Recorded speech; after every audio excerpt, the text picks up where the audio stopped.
Willie Mayambala, he's going to be in Adjumani and Moyo districts.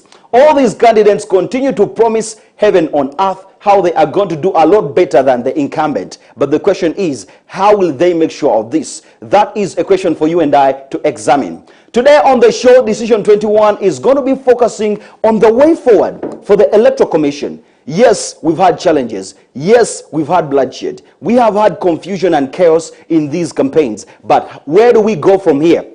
That is going to be the center of our discussion this morning. And you too, as a citizen who has a right and a duty to be a watchdog into matters of your nation, I urge you to go ahead and join the conversation. Yes, we are focusing on the way forward for, the Electoral Commission in making sure that we have peaceful elections. And of course, in some of the suggestions that have been put across, some people have actually suggested that EC should disqualify some candidates to serve as an example for those who are not observing the COVID-19 guidelines and all the set rules in this exclusive, specific campaign, because it's not like any that we've had before, given the existence of COVID-19 amongst us. Whereas other people, they are saying that EC should totally ban all public rallies, and we go back to the scientific election we all projected we were going to have. Because in the first place, given to what EC had in mind, all candidates were going to campaign on televisions, on social media, in print media.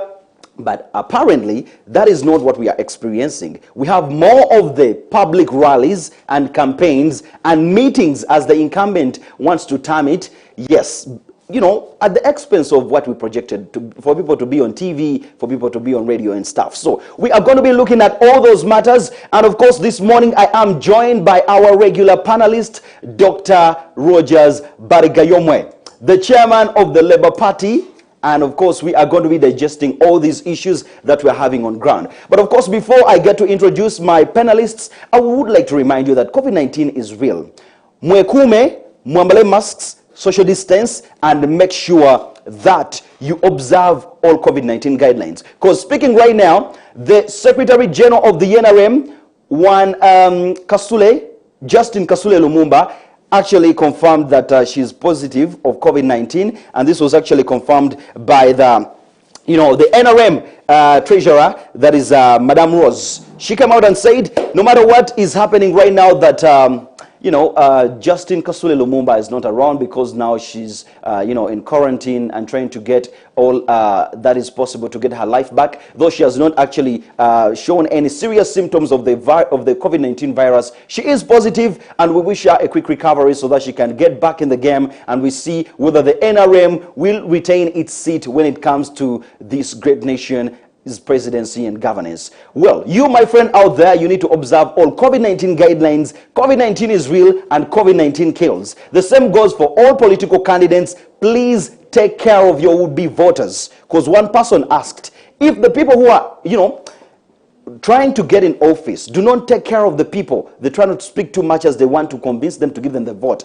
If these persons get sick and they are in hospitals, who's going to vote for you when it comes to January 14th? So every presidential candidate out there, any person who's standing for office, the MPs, the councillors, please observe COVID-19 guidelines.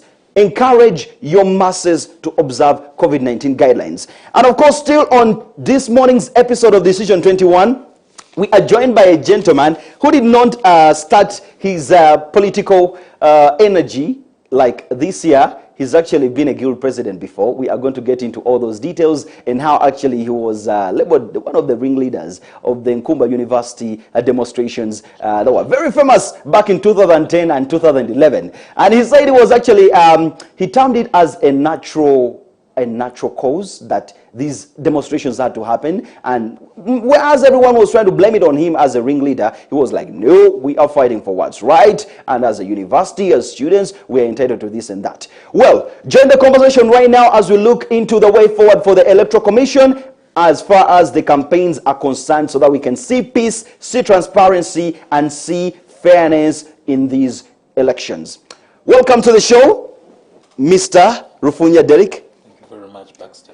Nice to have you this morning. Nice to have you too. Please say hello to our viewers. Good morning, viewers.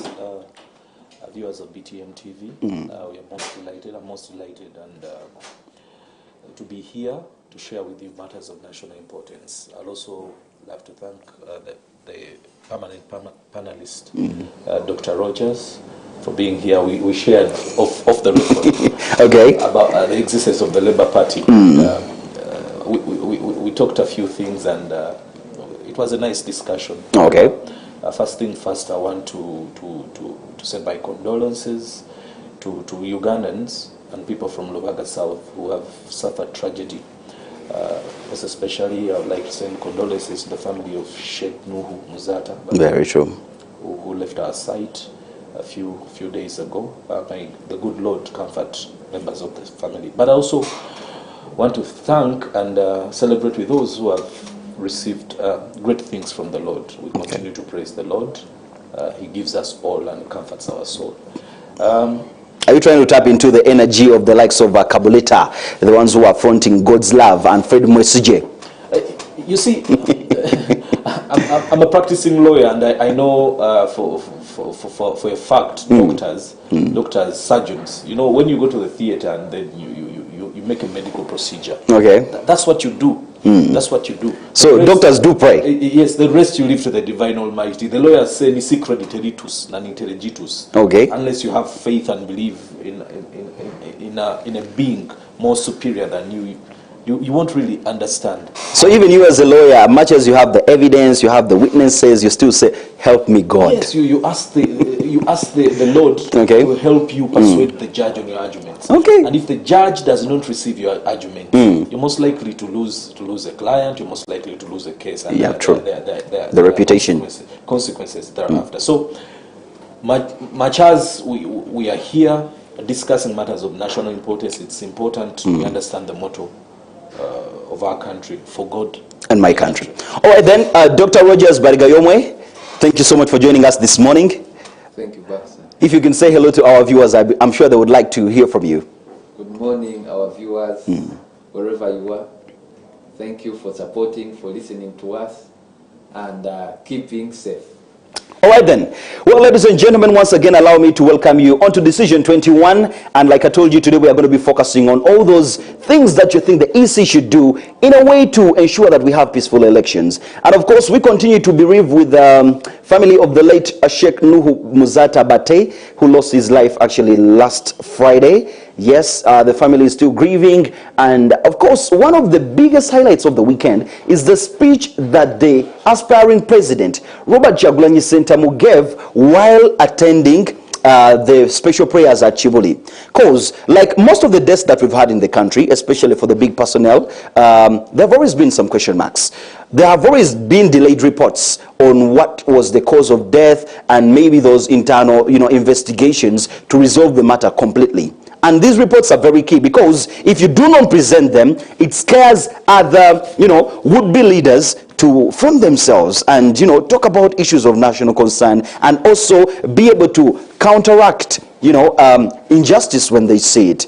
But yes, we continue to bereave with the family, and of course pray that the soul of the deceased rests in eternal peace. And of course, I would like to kick off this one with a constitutional lawyer, Mr. Lufunya Derrick. I want you to share with me. Many people have come out and they have fronted concerns. Yesterday, when Robert Kyagulanyi Ssentamu was going to Budondo after Kamuli, police diverted him from the main route, and they told him they had a diversion within the villages so that not to cause traffic and interrupt business on the main road. But when he got into the shortcut they gave him, he still found a roadblock. They arrested all his team, and then they told him, go. If it wasn't him saying, no, I am not leaving without my team, maybe these guys would already be now in custody. But thank God they were released. What is the point of police saying that don't use the main road because ogenda leto vuyo ogenda kusasamaza abantu ate agenda okukyama neno gye bamutadde mu ppanya nga naye waliyo roadblock, like cars can't pass? What is the whole point of this? To understand this, you must understand our political history. Okay. You must understand that we've had sharp practice in our political processes. Okay. Way back in the colonial days, some of us were not there. I don't know if the good doctor was present, but on the look of his face, he must be reading this from the history books. Okay. In 1995, after the NRA Bush War, we made a decision as a people, as a country to do away with the evil practices that had reigned over this country, that had made sure there is no progress whatsoever, economic, social, political, judicial, or something. We formulated and promulgated the 1995 Constitution to try to tame the demons that were haunting us historically. We came up with a resolution as a people to stop bad governance, sharp practice by police, extrajudicial killings, injustice, where we let leadership, we let the leadership we have not to tame a situation where the country goes to war with each other. Now, most of the times, our political processes have shown us that I think the aspiration to get the Uganda in the preamble of the 1995 Constitution is still far-fetched. As a people, we need to do more. We need to do more. I think we need to even call for divine intervention if necessary, because our moral fiber, our social fabric has been broken down. One, in simple terms, a constitutional lawyer will call this impunity. Some people call it hooliganism. Hooliganism is a lesser standard. Okay. A hooligan could shout around, could shut you up or something. Some should. Yeah, but you see, if you reach an extent of taking life, the most sacred possession of a human life, then without any question, then that is what we call impunity. It means the Constitution as it is has been watered down to a level that we say no one is above the law, but some people are above in reality.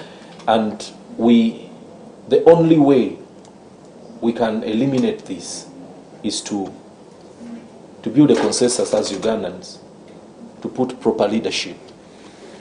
I think when you look at all the presidential candidates we have, the only ones who have not been tear-gassed, it is Nancy Kalembe, Willie Mayambala.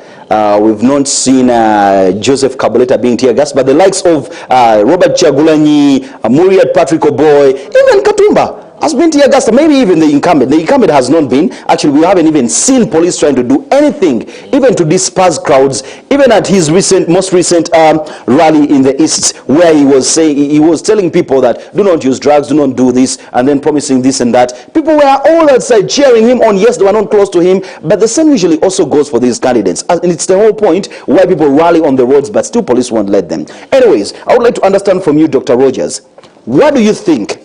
Because some people have presented options to the EC.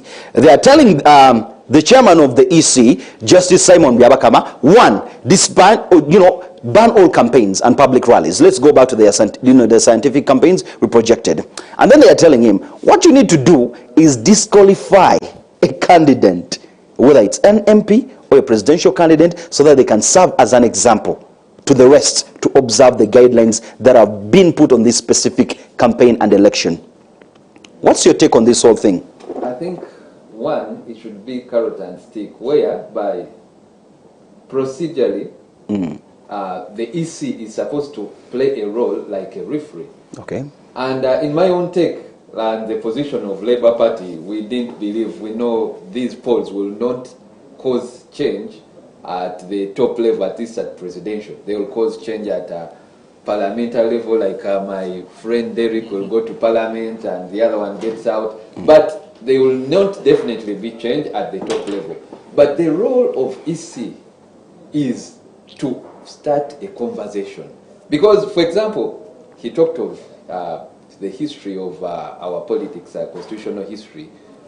Even when you see how the NRM came in place, it was a revolution whereby some oppressed regions, and that time it was the central region and the western region, came into conversation. These rebels actually, who you at one time say they were segmented, some would say even had also some tendencies of hooliganism. But they had to pick a Kabaka of Buganda to come to Luwero to talk to the people in Luwero to accept this kind of revolution. And that's how they became strong. Okay. So whatever is going to change Uganda is a conversation. And people should be given time. You see already, like he said, that the constitution has sort of now failed, but the EC should let people talk. Because after all, there is not going to be so much change. But when people start talking, they take out some energies. A person like Katumba feels he's heard. Yeah? But when you don't even give chance for people to be heard, who's going to initiate this conversation? The conversation, like we said, that's as Labour Party, we believe this conversation should even be after polls. We don't believe it should be in this tense period. But for the EC, what they should let these people's energy, people should speak out. People should be given chance to speak out the things which hurt them, because it's only 2 months. By the way, after 2 months, there will be no other chance. And since it is their only chance, I thought EC should and police should give these people enough time. And because, for example, the excuse is COVID, but all of us walk it. It is not really an excuse, though. It is a fact. It is an excuse because, for example, I'll tell you, before we started as a nation, and I give credit to the president, we started attending to COVID very in a scientific in a serious way, understanding way. But for example, I'll tell you, in a week's time, 1 million people, Ugandans, are going to the villages. They are going to cause more COVID than this one Chagurani who meets 200 people also. So, but no one is putting attention to that. The scientists are blind to that, and everyone is looking at the politics. So, for me, I think these young people, like Chagurani, like Derrick, they should be given chance to express themselves. After all, we know it's not going to cause change, but it is the opportunity to sell their ideas, because that's the only opportunity they have. How about the part of some officials suggesting that some candidates, if they are disqualified, it will serve as an eye-opener to the others to understand that actually EC is serious about the guidelines and other security forces? Ugandans... Disqualifying a candidate.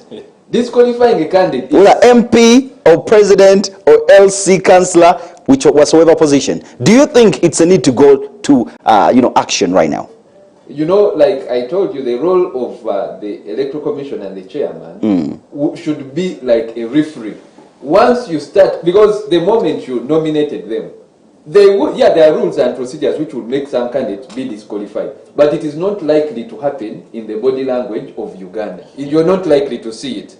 Because it causes sometimes unnecessary tensions, and it is also sometimes not necessary. And pinpointing. When you give the directive. So you won't see.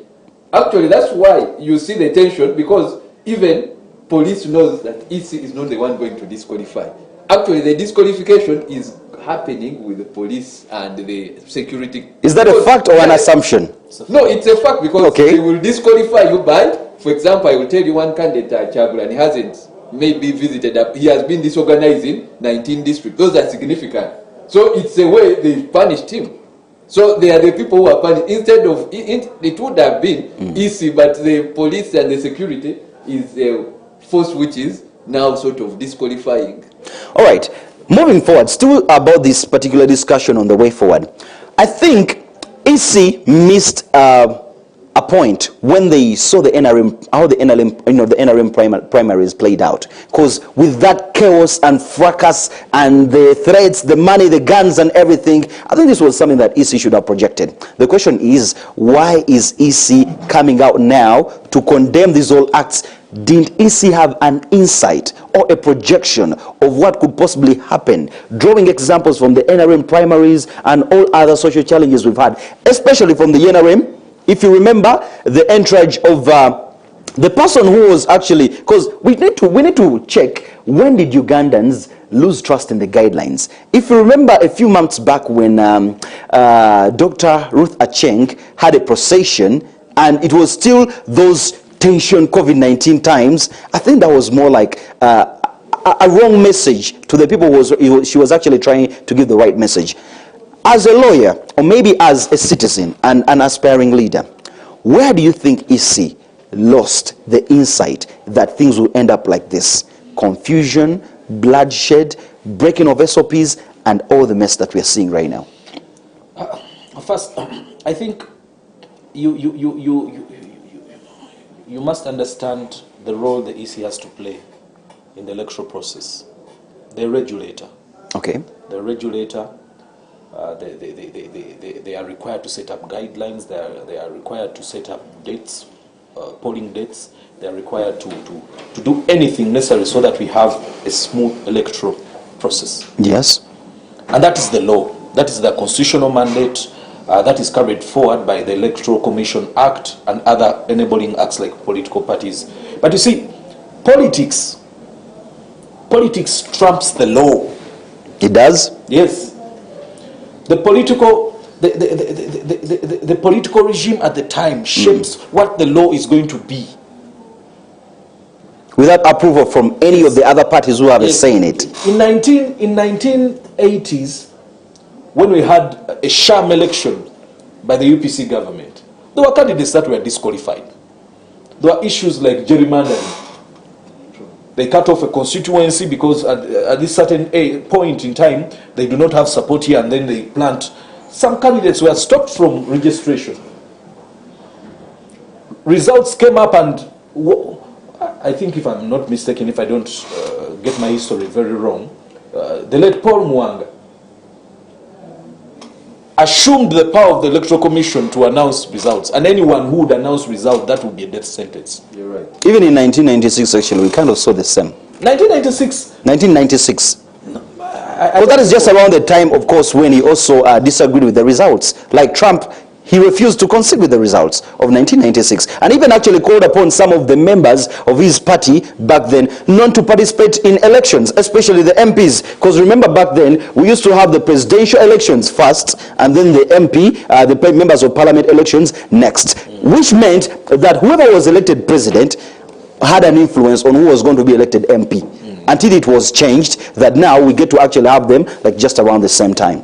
You see, to blame the Electoral Commission alone is to miss the point. True. Heavy is the head that bears the crown. So it goes back. It goes back to the social fabric and the political strata of our country. Who is at the apex? Where is policy formulated from? Did we have to go for a scientific election, or we had to go for a Kadodi election? Who informs what the public has to follow? It goes back to those in leadership. It goes back to one, the commander-in-chief, the president, whose sole duty is to protect Ugandans against a pandemic like COVID-19. That's why I think, because of good reasoning from the scientists at the time, we opted for what they call a scientific election. However, I'm also disappointed by the legislative arm. How? They failed totally. You know, amendments have come through Parliament. Okay. Tojikwata constitutional amendment, and in a record time, they're gone. You understand? Third reading, we don't want to know that. And laws are stipulated. You see, guidelines, if EC issues guidelines in regards to electoral processes, guidelines are SOPs, standard operating procedures. They don't have the force of law like an act of Parliament. Okay. You see, these SOPs emanate from the Public Health Act. You see, the statutory instruments that emanate from the Public Health Act that are signed by the ministry, the Minister of Health, do not have the force of law. It's delegated legislation. However, if you had sat down as a country, looked holistically about the whole situation of COVID, you would have found that would have expected Parliament to pass laws like austerity laws, stimulus packages, okay, to stop businesses. But you see, small businesses that were started up by the youth have collapsed. The youth have no inspiration whatsoever. Government has done totally nothing. Now, when the youth identify themselves with a leader who speaks the language they understand, this is going to what? It's going to happen. It all goes back. Heavy is the head that wears the crown. You mentioned something about the youth. President Museveni actually says that he's the only person in people who are in office who's advocating for youth, to see that youth get something out of this government. Because he says, now you're an aspiring member of parliament. He says when you people go there, all you care about is your salaries, your allowances. He's the only one who's thinking about the youth stimulus fund, the youth that, the youth this. And he says he's still the only person who can make it happen. I don't know the last time the president visited a zone called Kabao zone, or Sembule, or Chigaga. In your constituency? Okay. I invite anyone. So you're saying he's torn from the reality? Exactly. For the last 35 years, if the president had good initiatives and good programs for the youth, whoever's been handling these programs has made sure the incentives that arise from those programs never reach. So do you think the frustrations of the youths of this generation and this era have a role to play in the chaos we've seen, in the confusion we've seen, in the riots we've seen? Forget about these peaceful protests where people come out and they express, themselves. Do you think the frustrations of the youths that the jobs are few and all this and all that? Because now we're trying to see what should EC do to make sure we have peaceful elections. You say we need to have a conversation. Should EC have a conversation with the voters, with the youths, with the candidates, with the security forces, or with the powers that be? No. Just a little bit. The Electoral Commission has no business whatsoever in discussing what the youth want. Their role and mandate in the Constitution and the laws that provide for the Electoral Commission is to organize free and fair elections. That is it. And call upon voters. Sensitization. These are the youths we are talking about still. Education as to what parameters should anyone or a voter use to vote, to give someone an election. Okay. But you see, the issues that inform the decision of a voter to pick a particular candidate are far-fetched from what the Electoral Commission is supposed to be doing. It lands on the political leadership. What have been the plans of the political leadership in making sure that the youth are empowered? That is why they will go to the vote, they'll make a queue, burnt by the scorching sun, and maybe it will rain on them, to cast a vote for a particular candidate, because everything has been taken away. Like all of it? Most of it. Okay. Most of it. And the only issue, the only treasure that has been left in the young people is their faith and their hope. And the vote. How about the vote? And the vote. Does the vote count? Yeah, it must count. If it doesn't count... Does it count in the way things are in Uganda right now? It should count. Does it count? You see, there is... Don't be afraid, you can say. No, you see, if it didn't count, then you're saying that Ugandans are participating in a process whose result is obvious. Some people have that mentality. We should just stop, give up. We cannot give up. Maybe to come in, it counts to some extent. Like I told you, some levels like parliament. Yes. It doesn't to the president, and I'll be candidate. Right. So it counts like in the local councils, in and the MPs. Even still, it counts that some areas they will give a voice and say, for us, we've rejected you. So some areas. But like he said, we are talking about politics and theory, whereby we have a law which is sort of more theoretical. But what is practical? Like he said, the youth are saying to the elders, who we would say they are the ones in power. They are saying, listen to us. And the elders are saying, we know best. We did this, and we know because best. we did this, we are going nowhere. And because we've fed you, and I will give you a simple example. It's like a child is 19, a man. He's saying, I finished campus, I'm going to live on my own. And Muse is saying, I give you food, I give you everything, I'll give you transport. I give you UPE. You don't need your own house. So that's why I'm saying the conversation comes in. But the EC, where the EC comes in and where sometimes it fails, is that one, practically, the powers are with the politicians. And they are stronger than the Electoral Commission.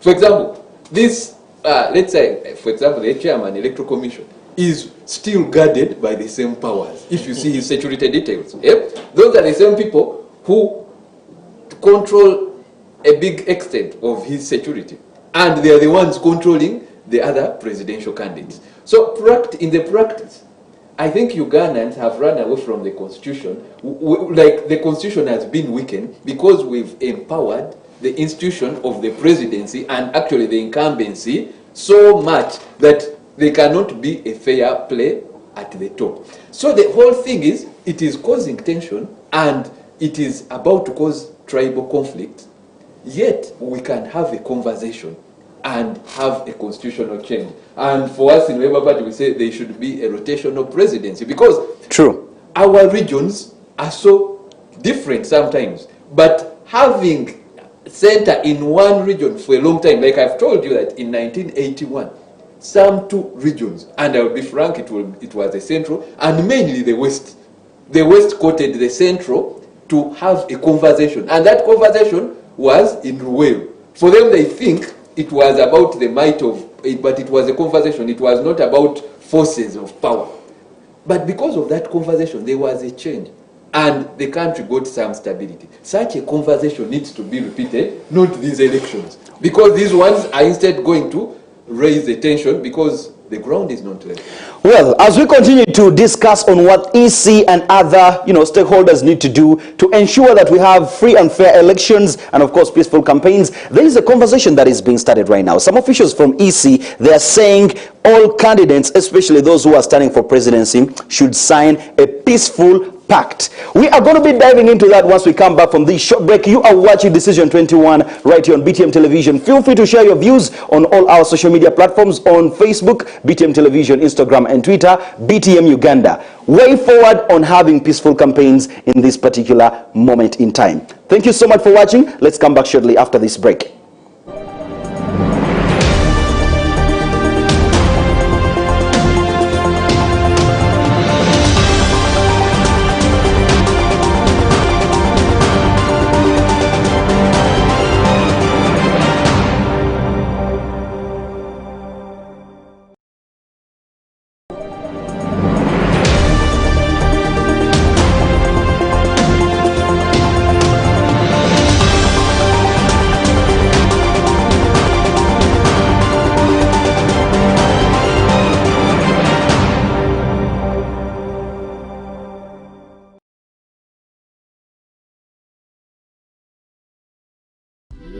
Ekifo kiri kimu kyokka w'ogenda okusanga ebyokwambala ebiri ku mulembe ate nga biri ku mutindo gwa nsi yonna.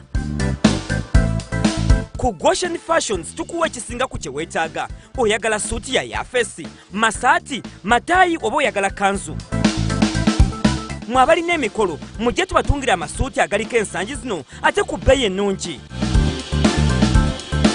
Nammwe abaagala essuuti z'abaakolamu mujje tuzibatungire ate ku miwendo emirungi. Tusange wa Kisekka, Makai Plaza, edduuka nnamba M4224 oba tukubire ku nnamba zaffe. Goshen Fashions, va mu bafere, jangu tukulage waaka.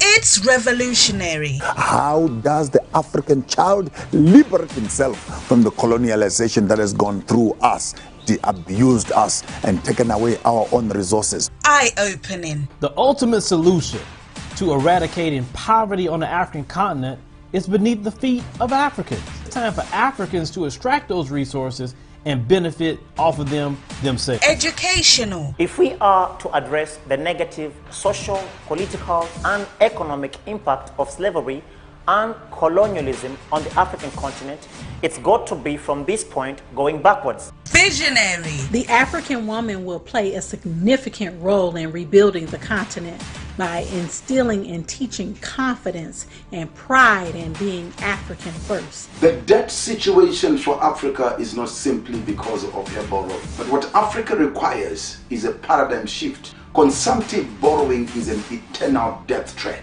And profound. Africa should develop and nurture and maintain its own unique way of looking at the world, its own cosmology.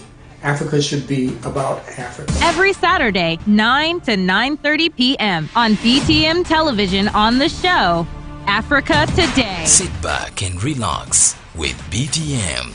We transform.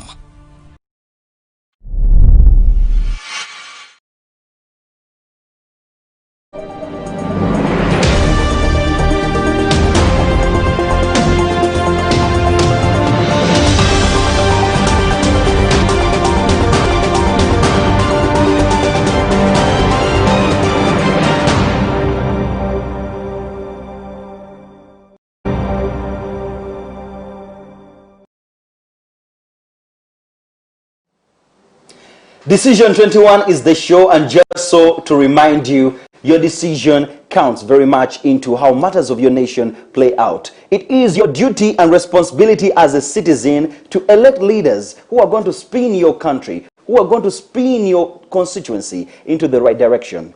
It is all about you. The decision is yours, and it is an independent decision. Whether you're influenced by this or that, just know that you need to do justice to your decision and elect people who are going to do things that are going to help your constituency and your country go into the next stage of development. We are still discussing the way forward for the Electoral Commission on ensuring that we have peaceful campaigns, because the official figures that are put across by the by the authorities, they are saying that we lost around 54 people in the raids that we saw on 18th and 19th of November last month. But of course, the unofficial statements, they, put across figures that are a little bit high, like 80 and above. Those are the kind of people we must have lost during that time. But hey, what you need to understand is this is all about you. To observe the peace, to observe the SOPs, and to elect leaders who you think are going to make a bigger impact on the politics of this great nation. Before we went for the short break, there are discussions that are already underway that everyone who's standing for office, especially the presidential candidates, should sign a peaceful pact. Now, eno pact egenda kubeera tabaganya abesimbyewo naddala abesimbyewo ku ntebe y'obwa president okubanga bakwatagana. We have seen on many elections where the incumbent, His Excellency Yoweri Kaguta Museveni, is using Bobby wine to convince his voters. He will tell you, "I'll do this for you." From 1986 we did ABCD. What have the Chagulanyis done so far?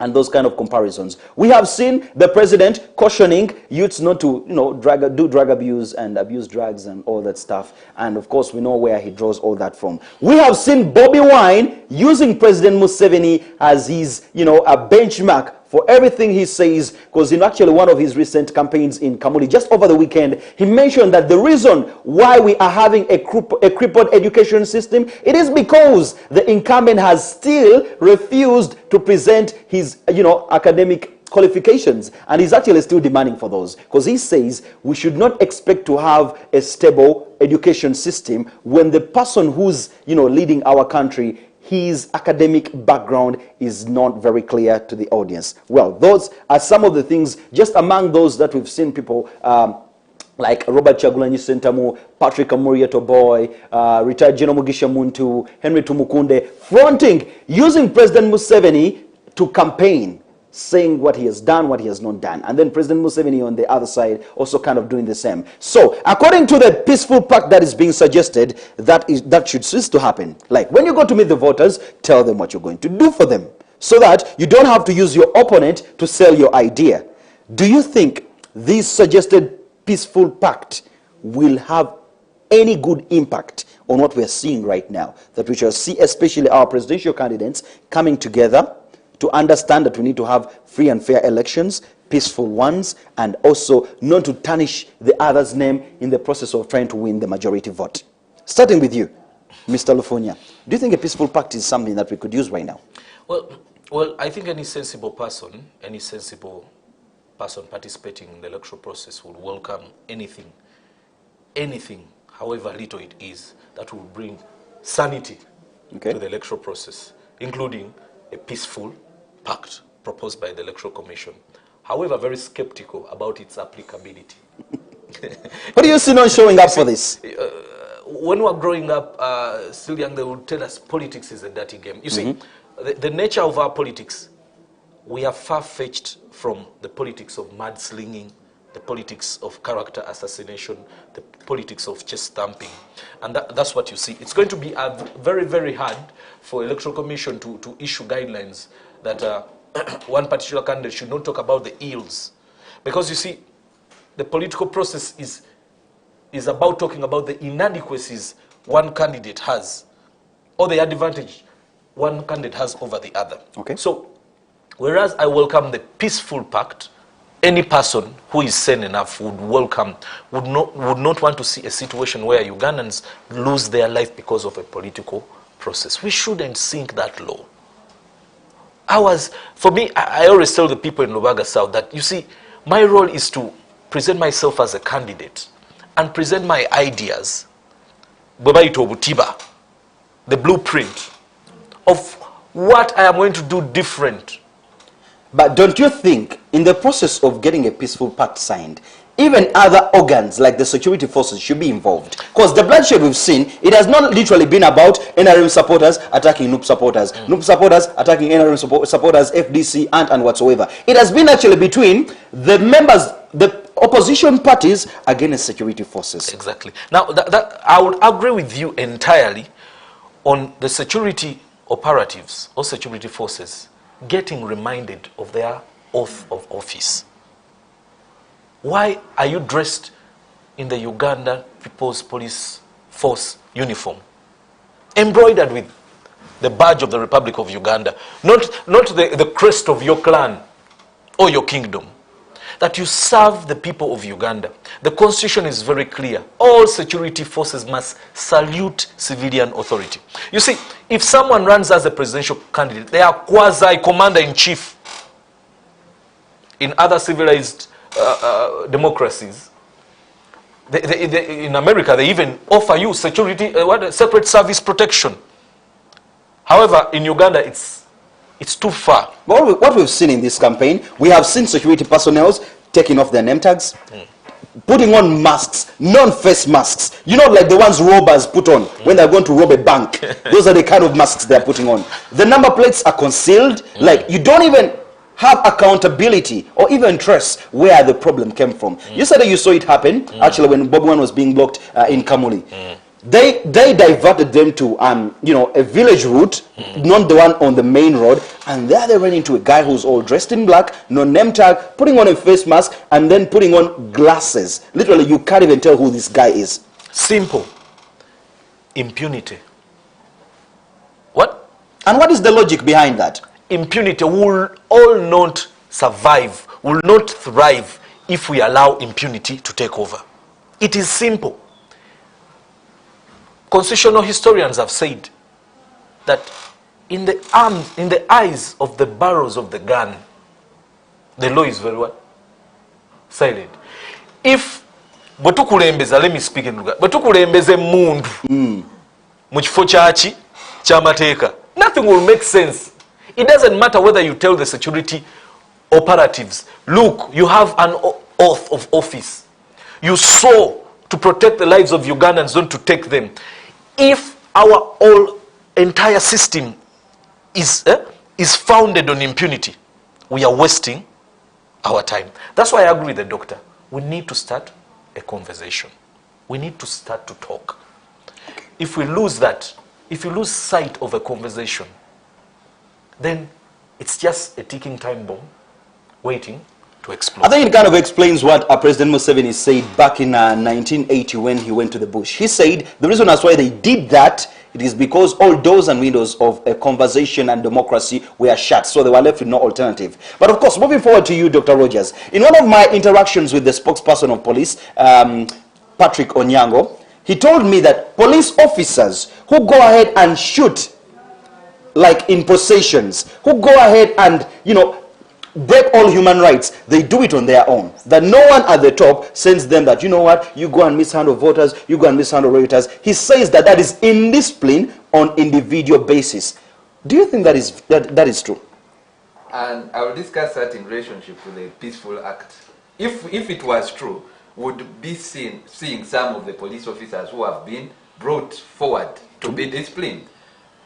Your peaceful act, the peaceful sort of act which they want to do, agreement, I think it is a bullying. You remember, I've told you there is tension between the youth and the elders. Okay. But it is being used to bully the youth. Because, for example, I'll show you that it's being, who is it being done in advantage of? If you saw the NRM primaries, whereby one candidate, youthful candidate, Namuganza, came against Kadaga, the historian.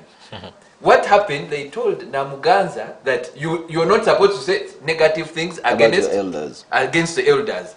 And that is distorting my campaign. For example, 1980 campaign, Museveni, President Museveni, who is a candidate now, was saying many things against the Obote and previous regimes. And actually, he said things, if he said them, any other candidate said them now, they would be in prison. The candidate Museveni then said that he will go to the bush. I can tell you that no other candidate can say that and exist the next day. He said it in 1980, which is proof that it seems the 1980 period was more tolerant than this time. Okay. He said it, it's on record. So this peaceful, what they say, they want to say that because you've been in power for 35 years, why can't I say the ill? What I think the Electoral Commission should just give an atmosphere for those candidates to say it, even without causing violence. Because as the youth, or people like Derrick, what they want is, because of the tension, and because they feel, first of all, it is our time to have advantage or to take our nation forward. And you, the elders, are not giving us the chance. And even you're not showing us which time. I wish you could indicate to us that in 5 years or 10 years or we are going. But even there is no even succession plan at all. And now you're saying I don't say anything against you. So and do you propose that in this peaceful pact, if it's to be signed, there should be a proposition for transition of power? Exactly. Exactly. You cannot engage yourself in a political process. And I've been challenging everyone. Tell me any act of parliament. This is the 10th parliament. We are going in the 11th parliament. No parliament, no single parliament has thought about a transitional law. So people are participating in an electoral process where we believe the final result is you lose an election as an incumbent or you win. But there must be a transition. So the question is, if this government lost an election in 2021 and someone else took over the reins of power, how will it be? Tunasitula sanduku tuzitwale mu State House. We might have a Donald Trump Biden situation. Exactly. We are trying to avoid that because you see, that is the path that led to the bloodshed in 1980. So do you think maybe if that so happens, especially during this peaceful pact that they are proposing to sign, that we should have a Kenya situation where Uhuru Kenyatta and Raila Odinga decided to somehow share power? Do you think that provision should also be there? Yeah, I think, to me, if the peaceful act should come with a sense of after the polls. Because, for example, we've already seen that there is tension. And there is not any single party which should rule alone. I think these are indicators that after these polls, the winning team or whichever team should reach out to the opponents and think of a transition. Or an inclusive way of governance. An inclusive way of governance, but ending in a transition, because it has been clear by the body language of the youth and everything that something has to change in future. So the peaceful act should have that mentality, because it is being made for against violence. But I will tell you that the people who are violent actually are not the presidential candidates.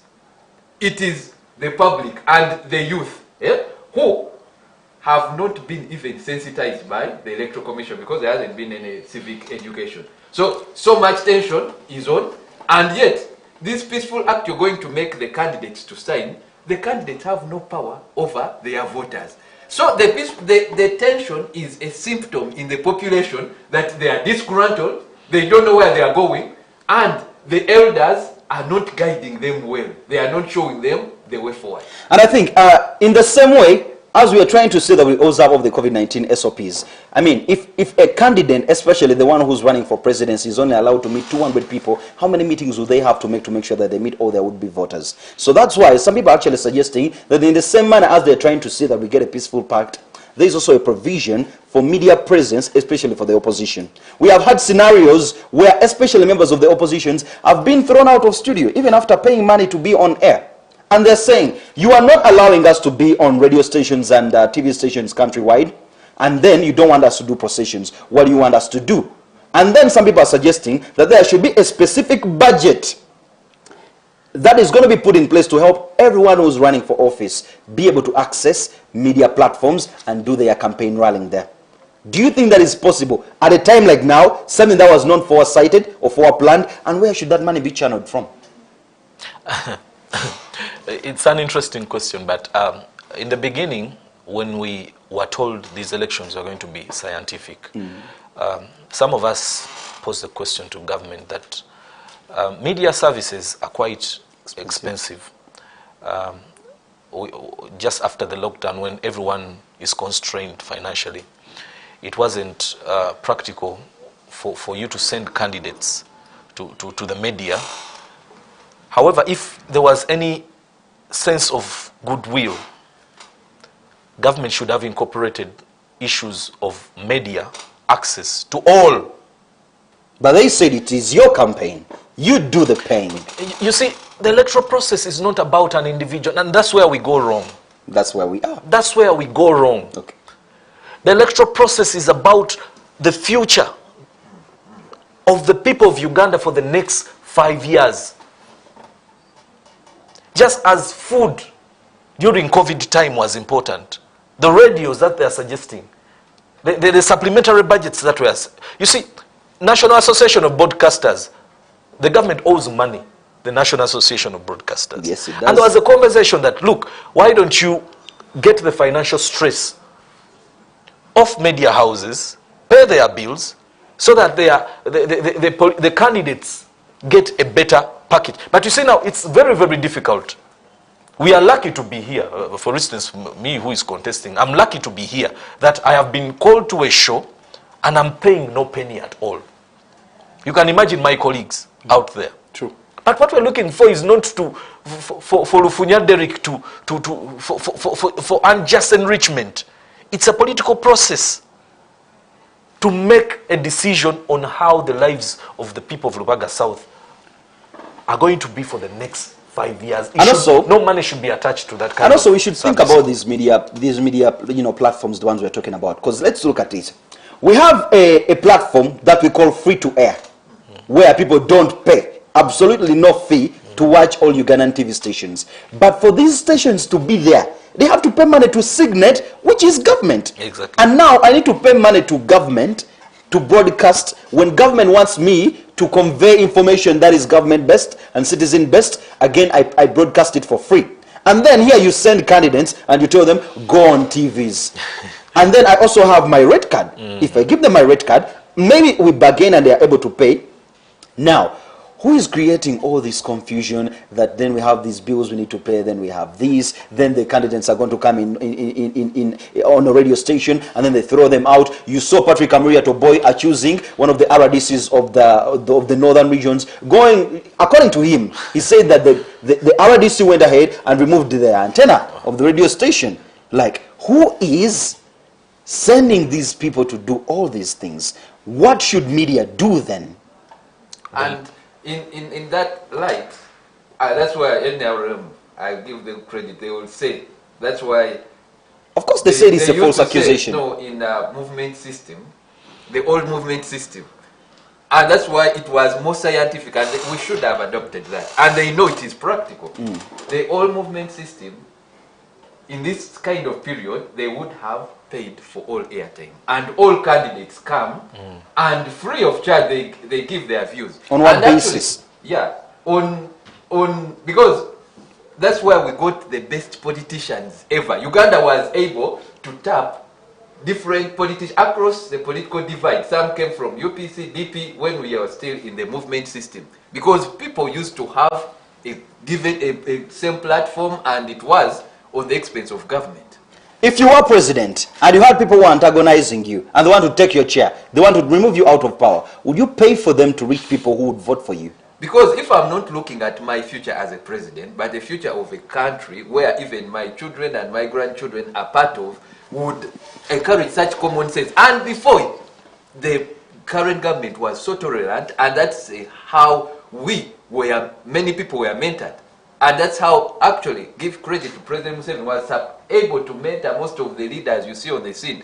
But the only problem now is that the same people who mentored are killing what the people they've mentored. Or they want another generation not to be mentored because of the selfishness of remaining. That's why I said a conversation is very eminent and very necessary in our country going forward. That is when the tension can cease. And of course, as we move forward and look forward to see how this peaceful pact that is being proposed will unveil, we look forward to seeing things like how will the transition of power be, because at one time, believe it or not, accept it or not, it is going to happen. We need to look at things over division of power, like maybe what we saw in Kenya. Suppose, some candidates lose and some candidates win, and, this candidate has a very huge following, and this candidate has a very huge following, so as to avoid a bloodshed or maybe anything of the sort that we saw in Kenya in the most recent years. As we conclude this conversation, I would like to get your final remark on this particular topic that we've been discussing on the way forward for EC, to ensure that we go back to having a peaceful election despite all the chaos and the fracas and the bloodshed and the confusion we've had in the most recent, in the previous 1 month of the campaigns.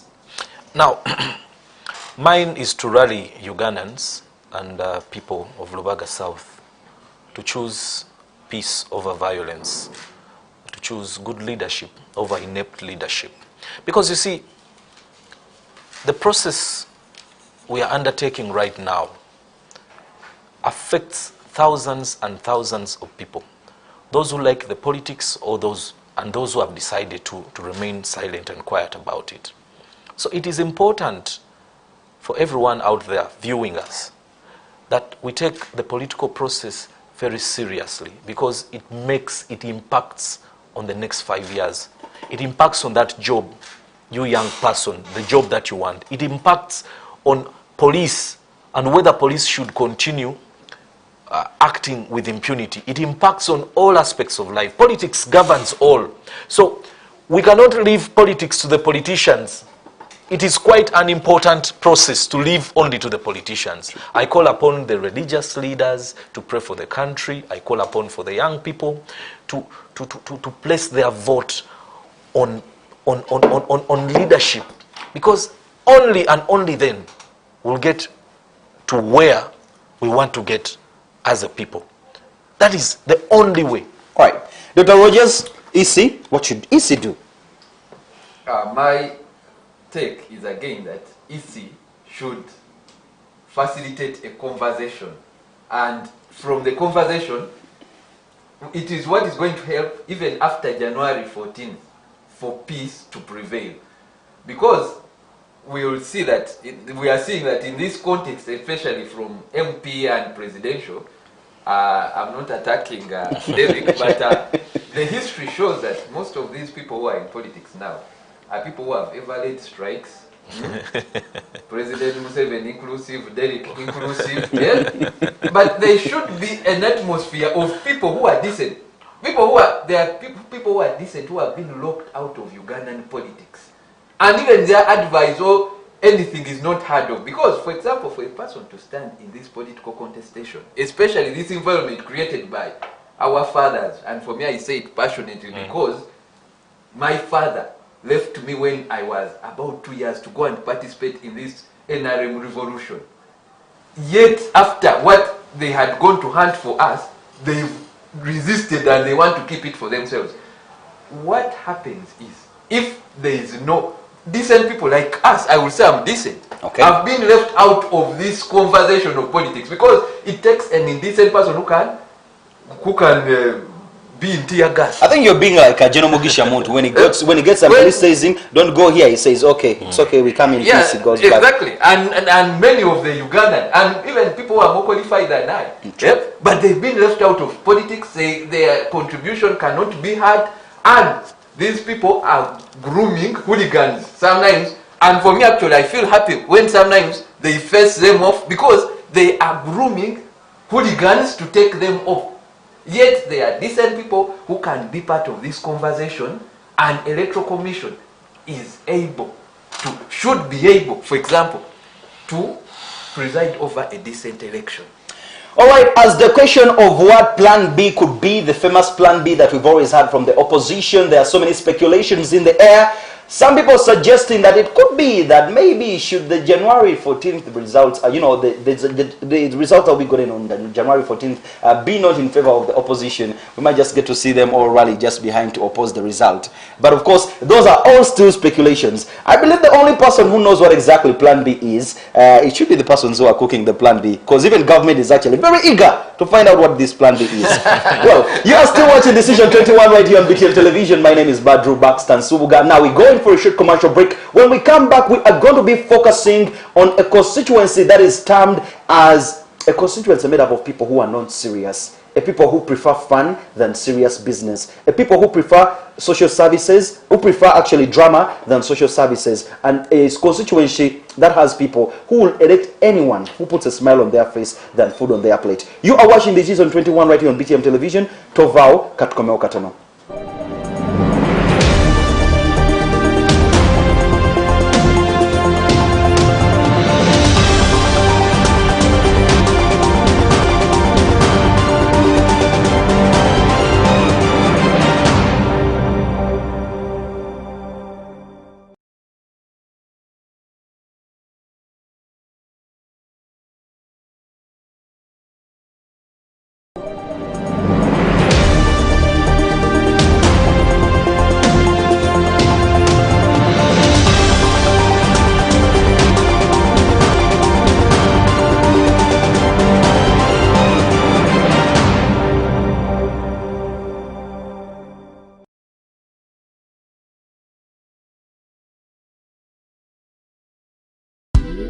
ekifo kiri kimu kyokka w'ogenda okusanga ebyokwambala ebiri ku mulembe ate nga biri ku mutindo gwa nsi yonna. Ku Goshen Fashions tukuwa ekisinga ku kye weetaaga. Oyagala suuti ya yafesi, masaati, mataayi oba oyagala kanzu. Mwe abalina emikolo mujje tubatungira amasuuti agaliko ensangi zino ate ku bbeeyi ennungi. Nammwe abaagala essuuti z'abaakolamu mujje tuzibatungire ate ku miwendo emirungi. Tusange wa Kisekka, Makai Plaza, edduuka namba M224 oba otukubire ku namba zaffe. Goshen Fashions, va mu bafere, jangu tukulage waaka.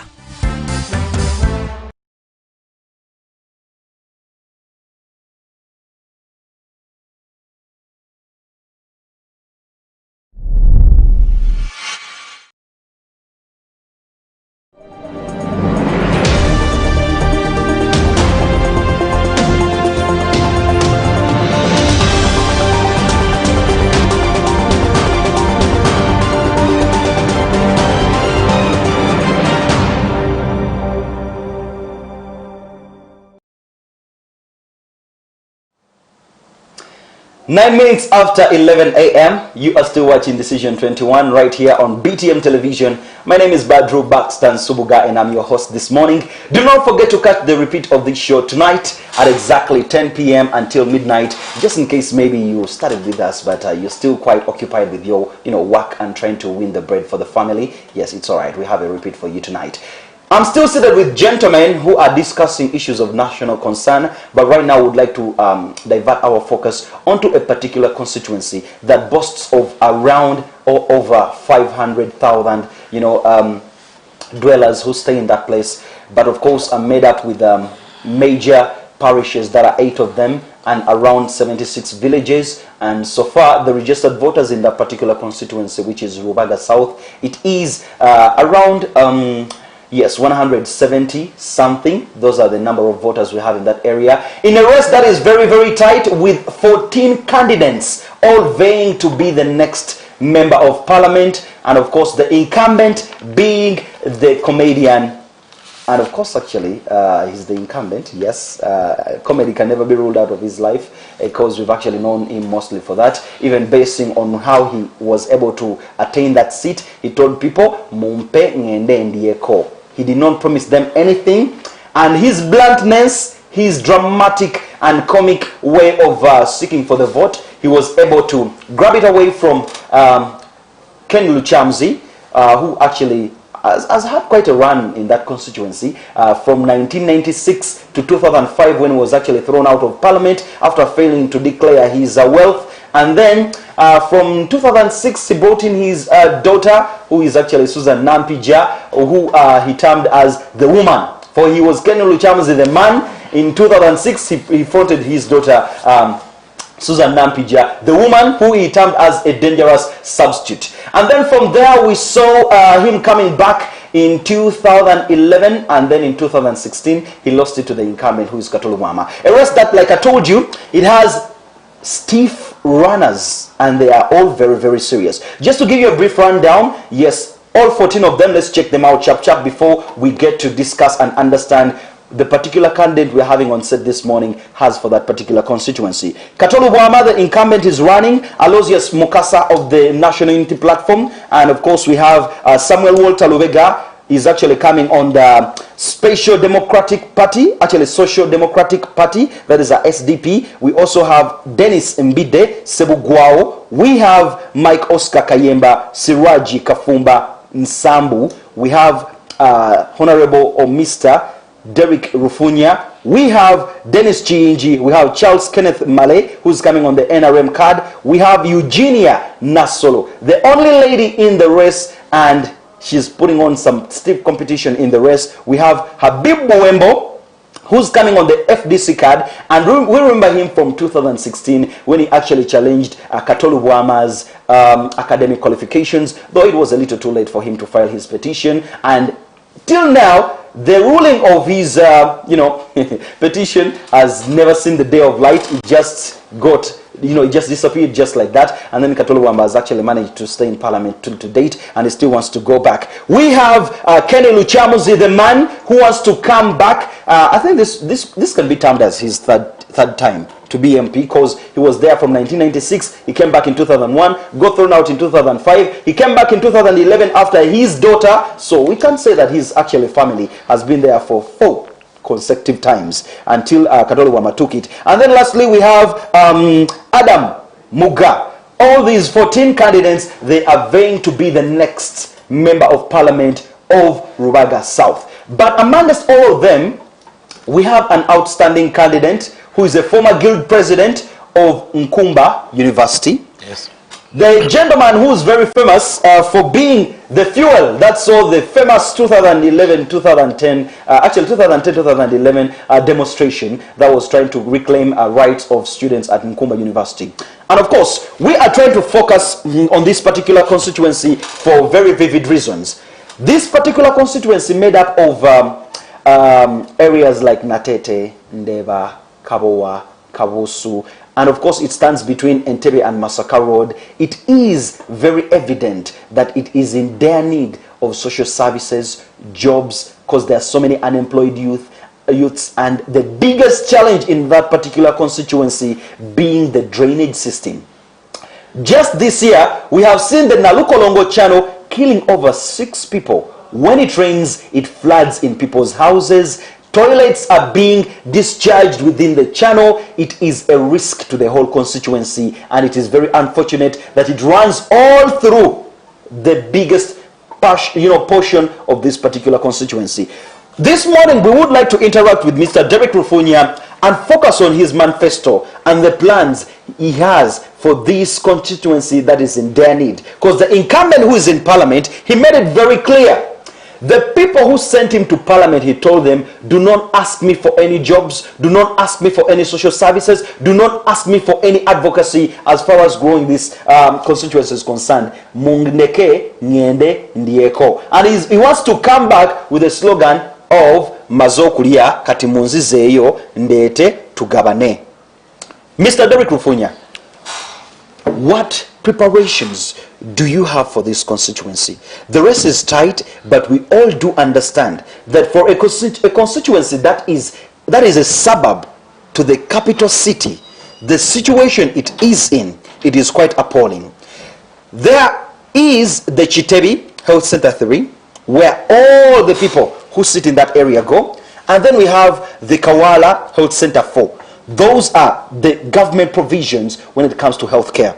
And then people need to meet private medication on their own bills. But if you go there, you look at the houses, you look at the standards of living, you look at the kind of businesses that are being conducted there, and then you look at the geographical location of this particular area, which is somewhat a slum, and then it's watery, it's a healthy risk for people to stay there. Recently, I saw you in a news interview where people were discharging these toilets into the same channel. When it rains, it floods all over the constituency. How are you going to pull this constituency out of the dirt, the mud, and the dire need of social services it is in? Yeah. Now, thank you very much, Baxter, for one earmarking Lubaga South as our next segment of discussion. Now, first, I was very hurt, I can tell you, about the general characterization of the voters, that they vote comedians. I would like to disagree with you. Most of the times, the people of Lubaga South have gone to the polls. They've trusted their vote on a leader they expect so much from. Like Katolwama? He was blunt. He told them, Muntekeyo niende ndie. You see, if that was the reason why, if that was the valid reason why they voted him into, then they would not be asking why social services are poor. You see, it is important as a leader to ask for amageziga Sulumani, wisdom that the Lord gave to Solomon, that even if you've made a comical gesture, you understand? There is an obligation, you are duty bound as a leader, to help a constituency like Lubaga South, to uplift standards of the people. You've just shown it on set, how our people are living. It is terrible. It is terrible that you cannot find the presence of governance. Government of the Republic of Uganda has no presence anywhere, in any place in Lubaga South. And if there is any government official who is there, you come and challenge me, because I have moved from all corners, from Chigwanya in Busega to Busabala zone, Sabala Road zone. Kawala Health Center 4 is not in Lubaga South, it's in Lubaga North. So that means we are left with Chitebi Health Center 3 to service a population of around 300,500. Actually, I discussed with one of the medical leaders at Chitebi Health Center 3, who decided to not to disclose his name, and he told me when they are overwhelmed at their Health Center 3 Chitebi, they refer them to Kawala. That is a whole constituency, yes, with 8 parishes and 76 villages. But let's say, Mr. Lufunya will remember very well, with the pledge with which Katoluwama went to Parliament, in 2016, around 2016-2017, we had the very famous debate of the cars for the members of Parliament, and they had to cost like around 200 million. Each member of Parliament allocated that amount to get a car that suits in their image as a member of Parliament. And in one of his statements, Katoluwama, the incumbent, is quoted to have said, "Sajja mu Parliament kubona abona. Njagala bampe motoke ya milioni 2 lwansonga chinswaza nze ng'omubaka okuvuga kutamya mukamotoka akebuka 2." And then we look at the constituency he's representing. Yes, maybe like you said, he came like that and people thought he was joking, but we have seen this happen. What do you have in plan that people of Lubaga South should rely on and say, we are trusting this gentleman to go and make up for all the years? Because, sorry to bring this in, but if you look at one of your contenders, the lady who's in the race, Eugenia Nassoro, who's coming on the DP ticket, says Lubaga South has not had any genuine representation since 1996, when we had Damiano Lubega. That side. She says that is the only time there was some serious advocacy for the constituency. How is your manifesto going to meet all the dire needs, the demands of this particular constituency? First, I ran an election as an independent candidate with the point of view that political parties are not the problem to the problems of Lubaga South. They haven't been for a very long time, because if you look down in history, you'll find that Lubaga South has had majorly opposition members of parliament. So if you think that being in opposition is the reason why Lubaga South is unattended to, I have a disbelief that political parties have not been the problem. So you don't think if it was the NRM, that side things even if it were the NRM, the conditions that are in Lubaga South would not be any different from now. But the problem of Lubaga South historically has been bad leadership. Okay. Bad leaders. Because you see, if you have love for your people, this is we're talking about a KCCA constituency. Yesterday I was in a zone called, a village called Sembule. Okay. Sembule B.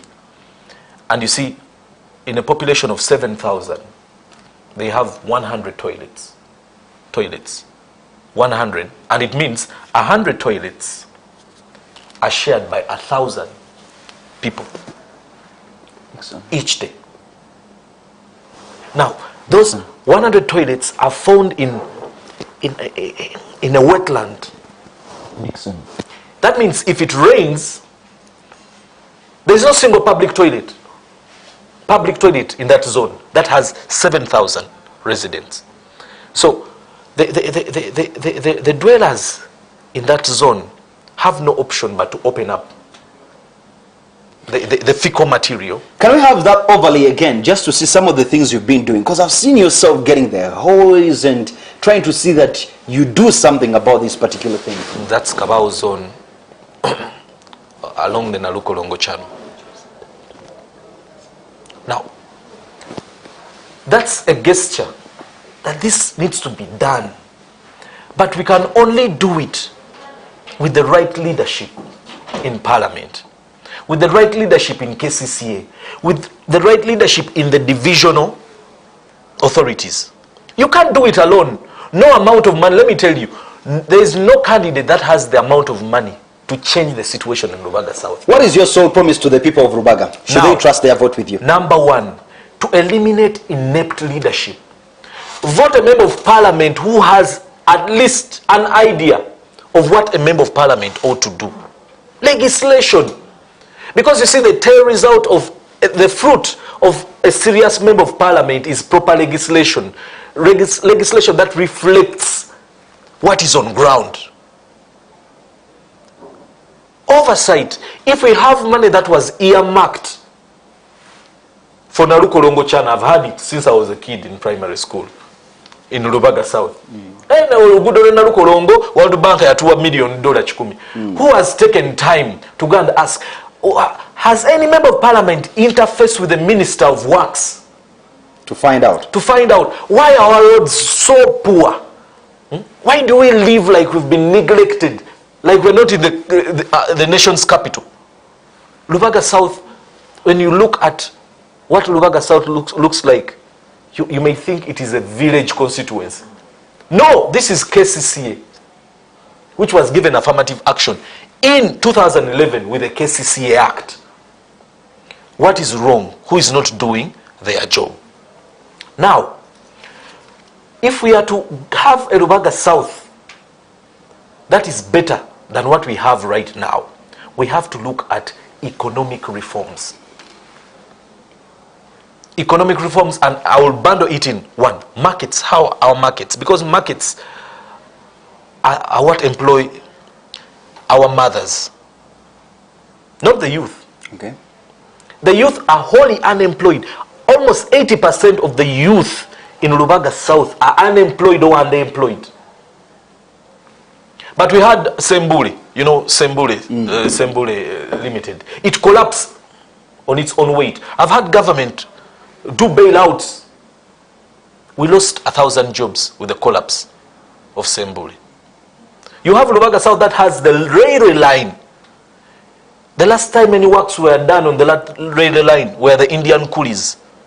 And actually, President Museveni has mentioned of reviving the railway system. I hope it comes a little bit faster. Because you see, we have a young population that is wholly unproductive. Where is government going to get revenue? If you do not provide economics, employment solutions for the young people, you're going to lead them into crime. You are suggesting we have a government that builds more chitalias than the same bullies. So if you don't have a member of parliament who knows Muluganda Chivayo Bulungi, I know Mumanyirivu, we are going to have the same situation. We have a very rich tourism capacity. Okay. Enyanja ya Kabaka. Nalukolongo Chalo, if you look at the good doctor has traveled to the UK. River Thames. River Thames is not different from Nalukolongo Channel. So you think Nalukolongo Channel can be turned into something? We can use it for transport, we can use it for tourism, we can use the Nyanja ya Kabaka for tourism, we can do things like, what do they call it, boat racing. We can uplift our social standards with the very few things that we have. We have His Majesty, the Kabaka's Palace, located in Rubaga South. What do we have? Nothing. No one is talking about these things. No one is talking about these things. What we do, NRM, when you go to Chitebi Health Center 3, actually, I usually thought it was a health center. It's a 3. If it is a 3, if you're there in the labor ward and things are not coming out well, you do not cry NRM, NUP, FDC, DP, whatsoever. You cry, God, Mama Nyabo. If we do not elect members of parliament who have our love, who know us, the only way a member of parliament can plan for you legislatively is to know you. If you're living in a constituency where 80% of the youth use social media to earn a living or two, all right then. And then you go to parliament and make laws in regards to OTT, then you're missing out the point. Okay, in just a few seconds, let's go for a short commercial break. When we do come back, I would like to go to Dr. Rogers to share with us what he believes a constituency like that is in dire need should be done, especially with persons like Derrick Lufunya fronting themselves for the, to be the representatives of this kind of constituency that needs a lot more than any other place, especially for the fact that it's not in the village. It's almost in the city center, but hey, it is the city if you pay a trip there, you'll be surprised. I'm telling you, I came back with my boots full of mud. But hey, let's go for a short commercial break. We're going to be right back. You are still watching Decision 21 right here on BTM Television.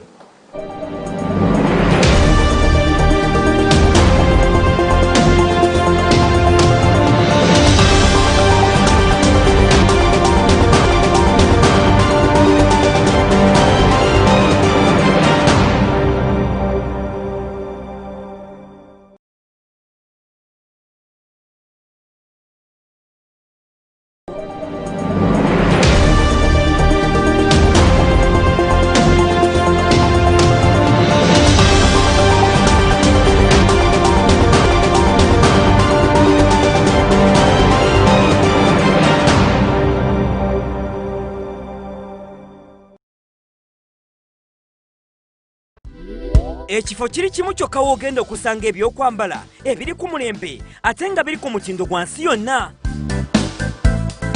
Ku Goshen Fashions tukuwa ekisinga ku kye weetaaga. Oyagala suuti ya yafesi, masaati, mataayi oba oyagala kanzu. Mwe abalina emikolo mujje tubatungira amasuuti agaliko ensangi zino ate ku bbeeyi ennungi. Nammwe abaagala essuuti z'abaakolamu mujje tuzibatungire ate ku miwendo emirungi. Tusange wa Kisekka, Makai Plaza, edduuka namba M4224 oba tukubire ku namba zaffe.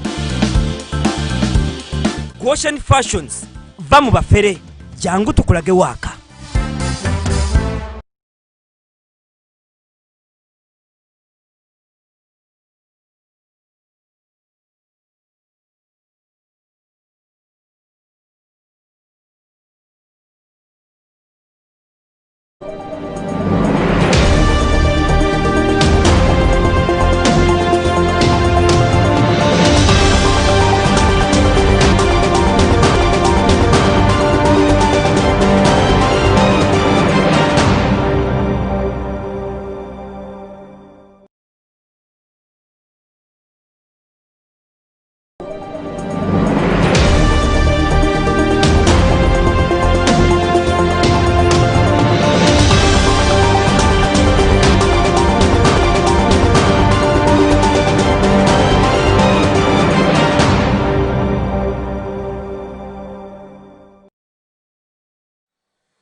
Here on Decision 21, we promise to hunt down and bring all the representatives who would like to go to parliament and represent their particular constituencies. We are going to go and check out very many constituencies and the people who are wanting or who are trying to be the next members of parliament, those who are incumbent and those who want to come in, like Mr. Lufunya Derrick. This morning we are putting our focus on Rubaga South. Like I told you, 8 parishes, 76 villages, and with a registered number of voters that are around 170 and above. But of course, with a population of over 500,000, Ugandans in that particular area. Before I went to the break, I was speaking to my elder. I look up to you in some of the things. And I'm asking you, we have Mr. Derrick here, Lufunya, who has a lot of work on his table. Because once he gets in parliament, he has the health sector on him for that particular constituency, the drainage system, which is a very big problem because it's also a health risk. And like I told you, so far, only this year, the Nalukolongo channel has already killed over 6 people. What advice or approach do you think a gentleman like this, who wants to see good change in his constituency, should be about? Chikola, actually, because I usually don't like to talk where I can't contribute. Okay. Now, what I know is that in this particular segment, impact can be done. Yes. Because, like I told you, some leaders, people in Lubaga can easily change the MP, and they can easily give Derrick or a person they want. My responsibility is to guide them in the ways they give, because it is possible. Derrick is here, there are other candidates who they can give. Bwetuba nga twogera ku abantu abemuweereza okukola amateeka. First of all, I like the passion Derrick has. One, nemu Bible gamba, you love your neighbors as you love yourself. The constitution, and you have to love, first of all, your constituency as you love your country, but first you have to love your constituency. The key things in our laws about legislation is, first of all, omuntu alina okutegeera amateeka. Abantu batitadde nnyo sometimes to service provision, but first of all, the key element of a member of parliament is the legislation. And it's good we have a young lawyer, and with experience I know he's a good legislator. So that is first credit. And I talk even, we are using Lubaga, but focus of the whole Uganda name. True. Ugandans have to go back to know that the first key role of a member of parliament is legislation. And like he's saying, because of the inadequacies of Lubaga, you use them to make good laws for the entire country. As a replica. So the key is to the entire country, but using your constituency as a base. Though, Dr. Rogers, this particular constituency that we are talking about, like you had me break it down for him. The infrastructures are in their need. The health sector is in their need. The standards of living, their need. The livelihood of the people. I'm not portraying it as a very terrible place, but nationwide, the mindset of anyone who hears about Lubaga South, Banakatemba, Tebali Siriasi, Mbera Mbi. You will find even, you see a Katanga, a Bwaise in the slums. Now, that is what Lubaga South is. So, that means these seem to be constituencies of special concern, whereby, much as we need effort nationwide, waliwo constituency nga zirinanye ekibuga naye nga mazima ga Katonda mugulu n'abantu abali mu byalo babasinga okuba obulungi. Okufuna toilet mwogenda lutalo ogigendamu naye ng'oyinza owuliramu oyinza n'ofiirayo. And now this is the rainy season. Zino toilets zo mu Lubaga South ezisinga, especially in places like Kabaawo, Kabusu eno wansi, eno nga mu Kitebi eno, babuzimba kumpi ne Nalukolongo channel. Oba ne bakulawo trenches eziconnecting ku Nalukolongo channel. Enkuba bwetonya, you cannot see an empty truck going to most of the locations in that place that they have gone to empty that toilet in a decent way. Kati, they just backbench tuli ene mabega. And all that sewer gets into the channel. And this channel, like I told you, it's more like connected to the whole constituency because it runs through. Now look at a constituency like that, and you look at a gentleman like Derrick Lufunya, who wants to do everything in his power to see that things change. I'll tell you this about the Nalukolongo channel. Where the roads connect with the channel, that's the only part they build. Ene wasigadde nsiko, mazi, bisoto, siwa. Now, You see that Panyeno Jolaba, this shortcut Jolaba, Itawali Erika Continentake Bakery. Right now, that is the road they have to use as a shortcut because the other highway it's under construction, the one that connects to Bunamwaya. Yes. So this is the road they use. I'm telling you, I was passing this side of the road and I came back with muddy boots, like I'm from the garden, and that is a suburb under KCCA management. For a legislator like Lufunya, what direction do you think he should take? Should he start with the infrastructures? Should he start with the health sector? Should he start with the fact that youths in that area need jobs? Or should he start with the fact that he needs to first perhaps see how he can work hand in hand with the authorities like KCCA to see that services are brought down to the persons of Lubaga South? First of all, he has to be a good lobbyist. And it's going to take more than lobbying here. If you've been to Togenda with some Sarago, you cannot use your own effort. You have to be a lobbyist, and you have to be a person people agree in, as in people can believe in, and good enough. He has experience, I think, from the time you started student leadership, being a guild president and everything, is a good incentive because. And the other favor also I see with him is like being an independent candidate.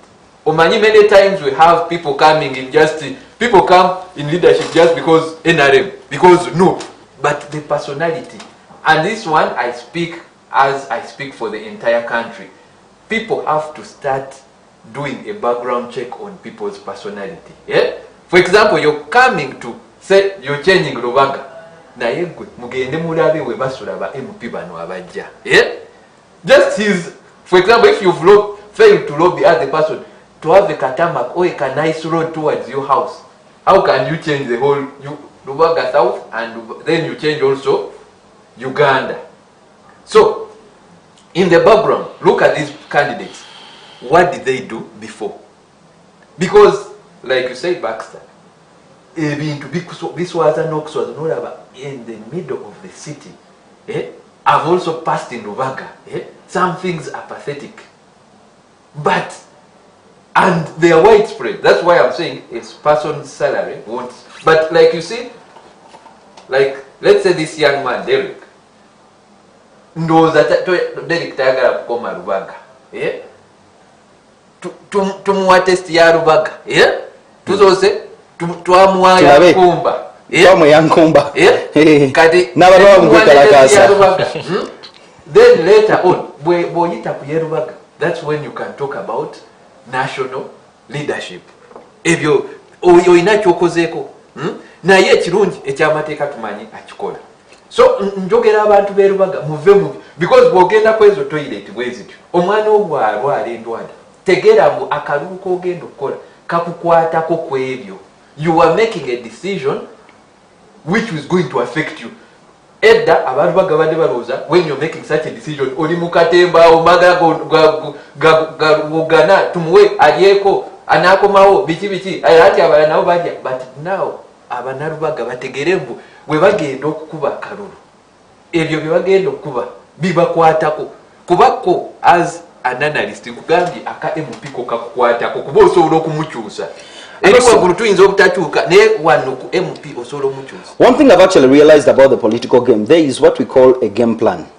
In 2016, just towards the campaigns, actually even during around the campaigns, the incumbent had some health complications. Even actually went around, asking people for contributions.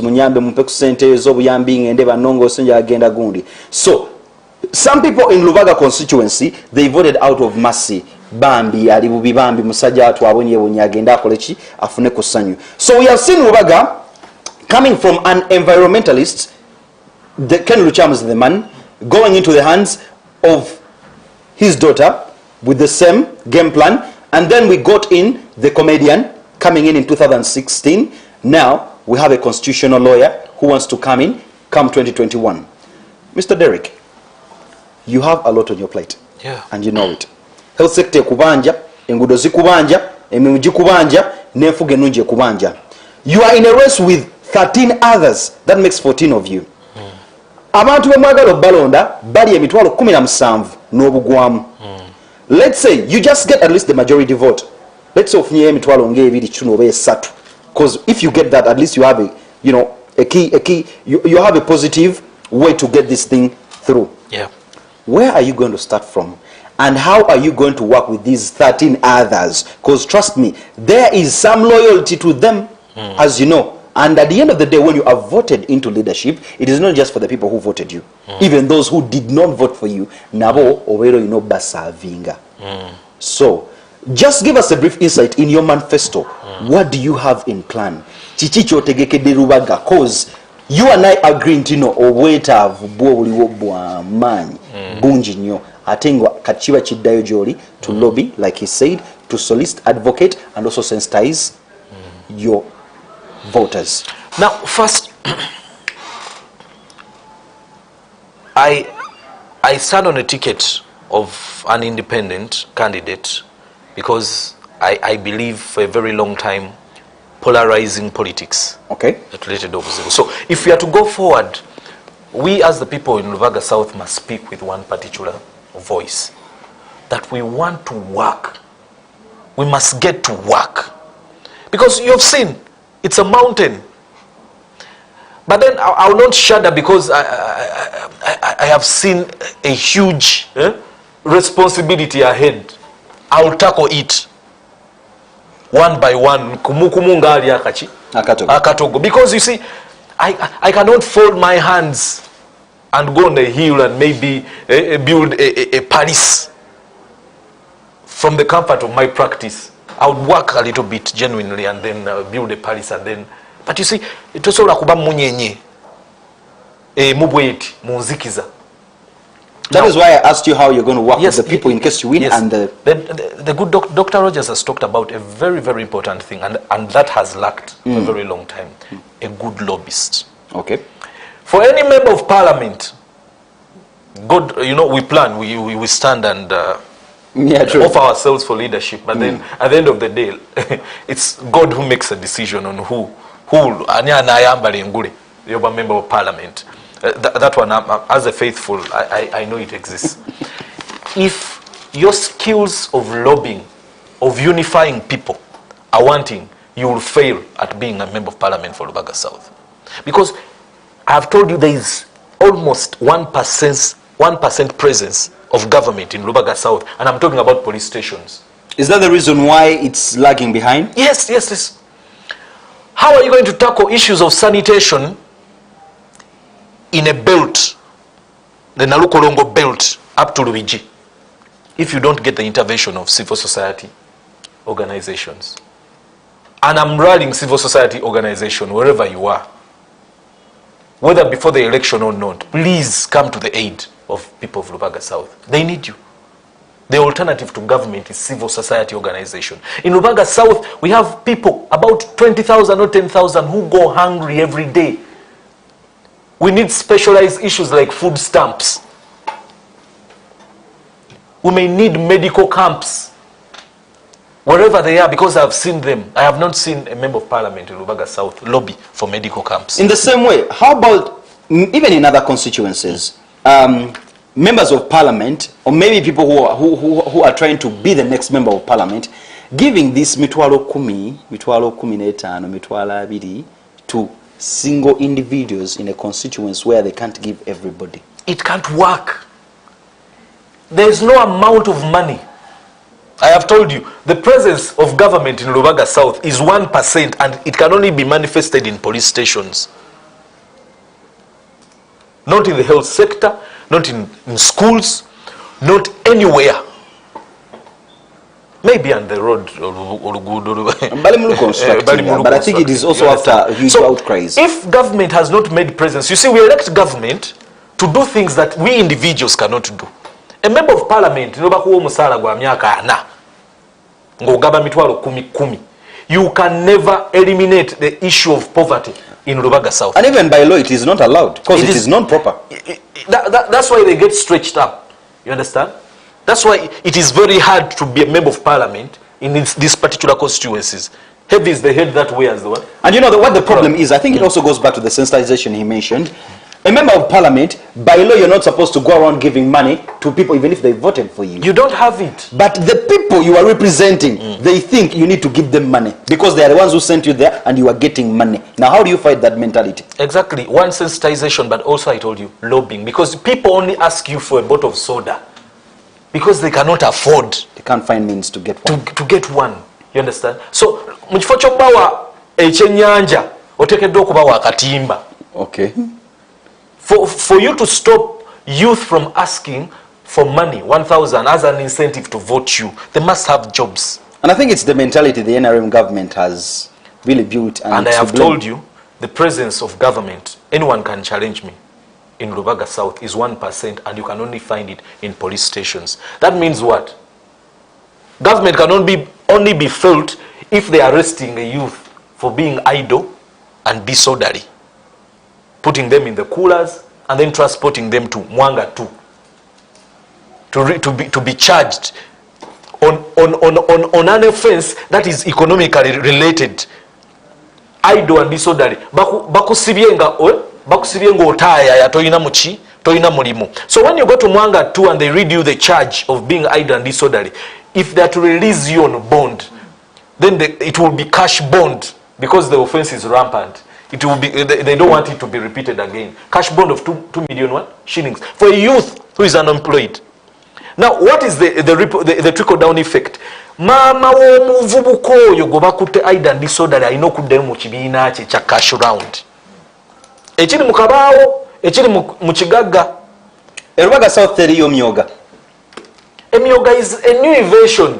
It's a creature of this government. It's new. Is it operating yet? I don't know. Because at least it's been around for a year. I don't know, but I have not seen it. Maybe, but to give you a history of monetarization politics in Uganda, okay. The NRM came with a good system. Okay. And like I told you, that scientific way of getting the local leaders before was good because it would get people like Derrick. If Derrick was the best person in that community, because to serve a community, you have to have the passion of the people. And you have also to be close to the people. So before the system used to pick people like Derrick, other people in the community who had passion for that community. And it didn't matter where they were at the ladder of the NRM hierarchy. But later on, because they wanted more into the survival, their survival of the party, more than the survival of Ugandans, they now started empowering the party. Because, for example, going in the poll, an NRM candidate gets about 50 million. And if he's close to the president, they even get about 200 million, no billions. So in the end, these people come and confuse people about the money they give them. And the focus is off what it goes to handouts, not the passion and the service. And that's one of the challenges actually we've seen in this election. Because if I remember very well, when Bebe Cool and the likes were making processions and distributing t-shirts, people were like, Ompade t-shirt, net ompede deko mutwalo. And that is the mentality that has been built in this era, in the Uganda we are in. Intis omuntu, omutwalo guno gumininga chinene nnyo gyali. N'okusinga okuba nti balina eddwaliro wanatwala omwana ng'alwadde essomero omwana asomera oluguudo olungi kwanayita ne security mu kitundu. Yeah, that was calculated to ring fence because now who has the money? The people in government. So it helps them to ring fence because right now it's very hard for a young, even potential politician to go in the race without 5 million. Yet before, actually, that's how they even came. These people came like that. Kutesa had more money than Museveni, but he managed to come out because of a fair system at one time. But when the leaders come in, now they ring fence it because now they know they can only be maintained there because of having a lot of money. Okay. So it is a history and they are doing it deliberately to ring fence, but it's upon that to change the system so that the best leadership comes out because they are leaders, probably like Derrick, who are passionate about their community and also they can legislate for the whole country because it has to be a balance. True. You cannot have only passion for your community but you cannot legislate. You should use Lubaga as a case study on how you can manage. How you can manage to have good legislations for the whole country. All right, we can see time is not really on our side, but right now I would like to come back to you, Mr. Derrick. Yep. Now, as someone who wants to be the next parliamentary representative of Lubaga South, so for what are some of the things you've done for your constituency, for people to say nti olaba akoze kino nga tanaba kutuuka mu ntebe naate bw'anaatuukayo, because it's also very important. Yeah, for the last 8 years, I have been a practicing advocate. Okay. And most of my practice, a major focus has been the young people of Lubaga South, offering a service, minimal, how meager as it is, however, impacting on the Have you given some pro bonos? Yeah, pro bono cases? I am mandated. I literally live on pro bono cases. Okay. I literally live on pro bono cases. I'm not a corporate a corporate practitioner with a $2,000 suit. No, okay. I live like that. I live amongst those people. I go down to them and talk to them. Okay.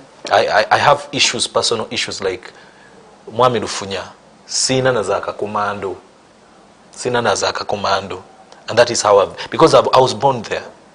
I was born in Wankulukuku, Chisenyi, okay, where you have toilets that are like flats.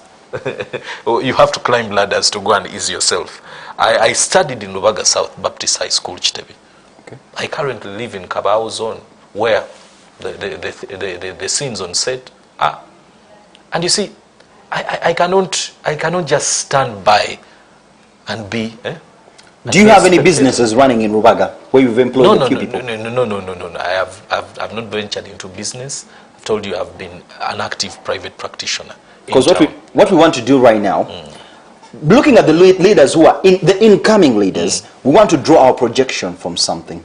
You've been in Lubaga, you've done some pro bono cases. Let's say a few you were arrested here and there, maybe illegally or legally, and you've come in to step in. Yes. How about when it comes to the sensitization? We've recently been faced by the COVID-19 pandemic, and it was upon leaders on the ground and those who are vying to be the next leaders to the sensitization starts with you, because we are the people who pay more attention to to the directives from the central government and perhaps what the law says when it comes to guidelines. Now we as a team, because of the inadequacies of face masks in the constituency, sat down and asked our partners, and then we brought up a project, and we've supplied so far 30,000 masks. So the lobbying already started. 30,000 masks to tell people that COVID is real.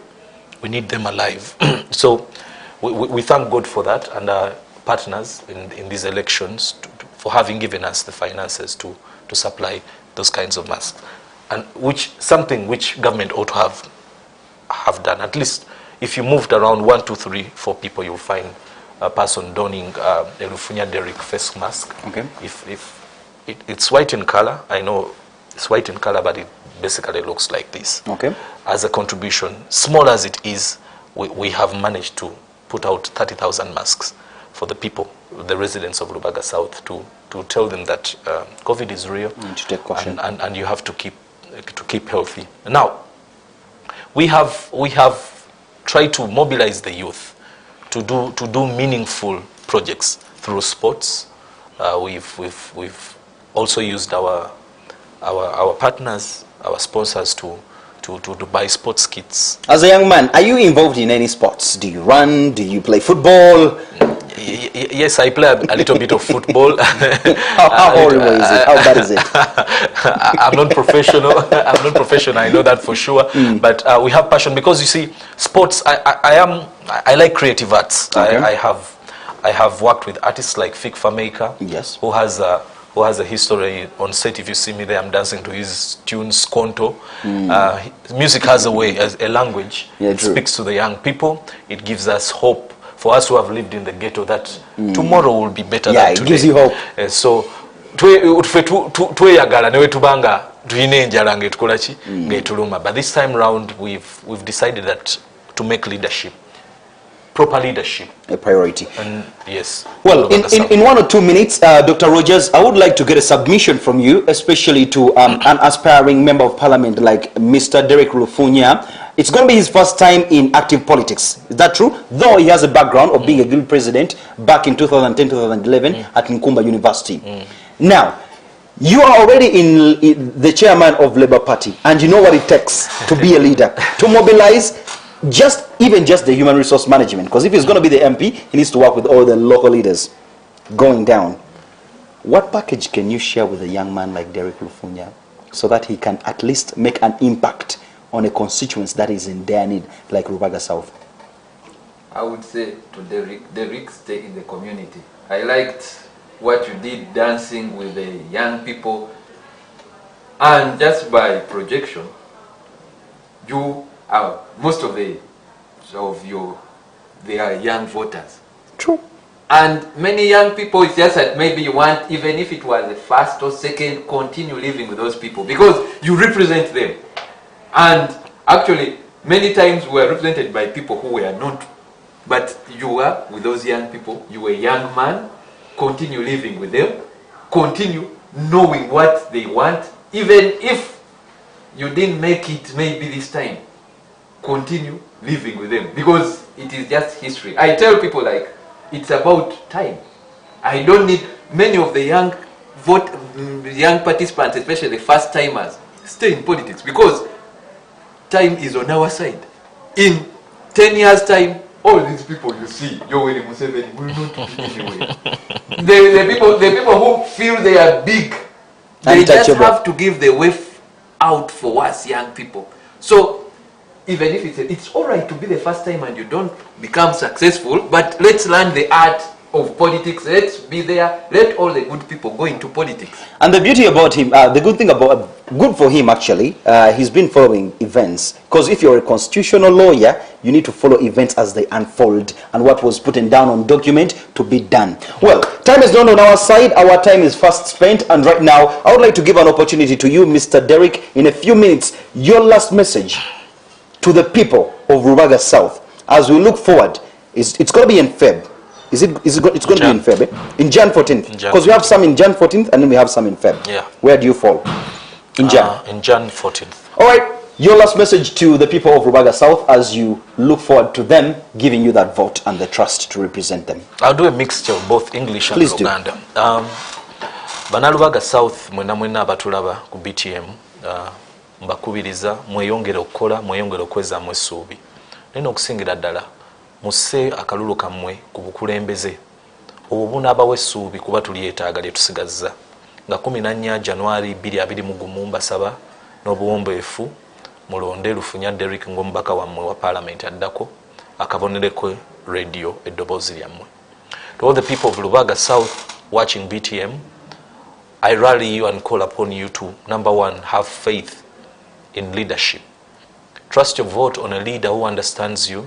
They will be able to manage the issue. They will be able to prepare for you better because they know you. I rally and call upon you that on the 14th day of January 2021, place your vote on hope and a leadership that will make a difference in your lives. My symbol is the radio. I want to be your voice. Thank you for watching us and may God bless you all. Remind them of COVID-19 as we even go to the polls. Yeah, please, COVID-19 is real. It is, please put on your face mask, sanitize. If you have sanitizer, wash your hands.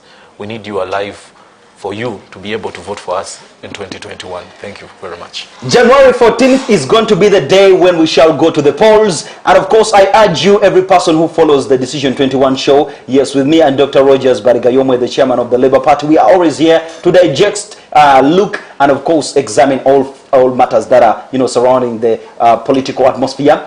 Of course, the show happens every single Monday from 9 to 11 a.m., hosted by me, Badru Baxter and Subuga, and I can promise you now that next week we shall have another representative from a constituency that also has a heated competition. Yes, I will tell you next week we shall actually be having one of the aspiring members of Parliament for Busiro South. That will be Paul. He will be with us, and of course, just like Mr. Derrick Lufunya, we shall sit down and get to understand his constituency and what he has in the kitchen for it.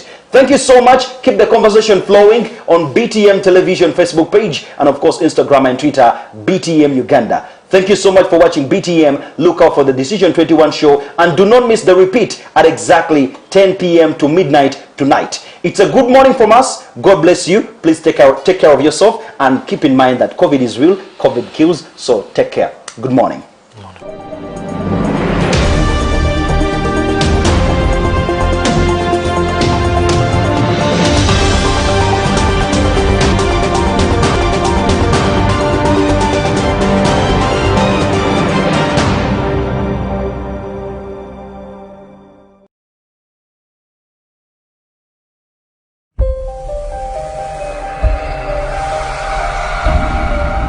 This is BTM. We transform.